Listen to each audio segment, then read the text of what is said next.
अब मैं भारत की ओर से डिप्टी चेयरमैन डॉक्टर हरवंश जी से आग्रह करूंगा कि वो अपने इस विषय पर अपनी बात को रखें। Excellency, distinguished delegates, my fellow parliamentarians, and ladies and gentlemen, it's a privilege to be given an opportunity to address this distinguished gathering on transformation in people's lives through public digital platforms. In recent time, In recent times, digital technologies, as we all have witnessed, have advanced more rapidly than any innovation in our history, reaching around 50% of the developing world's population in only 2 decades and transforming societies. Digital advances can support and accelerate achievement of each of the 17 Sustainable Development Goals. They have an important role to play in the development of open, free, democratic, inclusive digital economies and digital societies. Throughout history, technological revolutions have changed the course of human civilization, creating new forms and patterns of work, making others obsolete and leading to wider societal changes. With the advent of digital platforms, this current wave of change is likely to have profound impacts. However, those yet to be connected remain cut off from the benefits of this new era and remain further behind.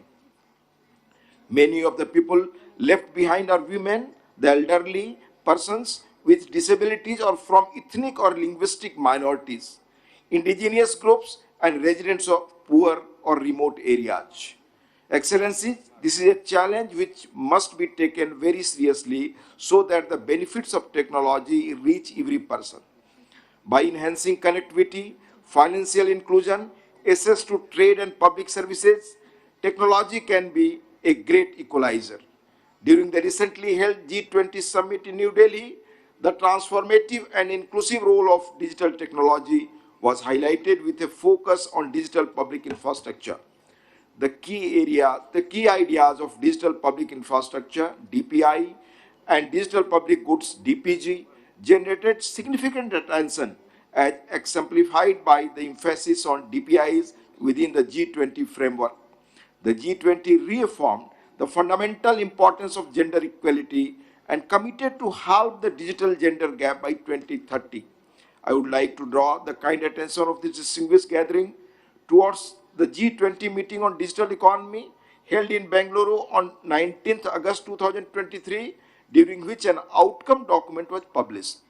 Perhaps the most important section of the document is stated, and I quote, under the India's presidency's initiative, we recognize that digital public infrastructure, hereinafter referred to as DPI, is described as a set of shared digital systems that should be secure and interoperable and can be built on open standards and specifications to deliver and provide equitable access to public and or private services at a societal scale and are governed by applicable legal frameworks and enabling rules to drive development, inclusion, innovation, trust and competition, and respect human rights and fundamental freedoms, unquote. Excellencies, it's indeed a remarkable development that for the first time, a major multilateral grouping recognized the importance of DPI, provided a working definition for it, and detailed principles and approaches that might be considered in its development and deployment. It's, in many respects, the framework to further build a global DPI agenda. India's presidency, drawing from its own successful experiences with India Stack, a homegrown digital public infrastructure DPI framework, made clear the importance of technology in governance and the role of community and markets to achieve a sustainable and robust digital transformation. I am happy to note that DPI has swiftly evolved into a global term for digital transformation. Everyday interactions in contemporary India have changed since the arrival of digital platforms. India, as you all are aware, through the India Stack, became the first country to develop all three foundational DPIs: the digital identity, the real-time fast payment, and the data exchange platform to safely share personal data without compromising privacy. The rise of DPGs driven DPIs has exponentially increased market-driven innovation. Offline service providers can now seamlessly transition online, reaching a wider audience without the burden of marketing expenses to reach a larger audience. The Open Network for Digital Commerce, ONDC, and Open Network for Education and Skilling Transaction are just a few examples of this transformative trend. World Bank has appreciated in a recently held G20 report that India's progress in DPI for its transformative impact and rapid achievements in just 6 years, which otherwise could have taken many decades. The efficiency, innovation, and speed of a digitally connected world has the potential to expand for everyone. The opportunities for human progress in the digital age will outweigh the challenges if we join together in a spirit of cooperation.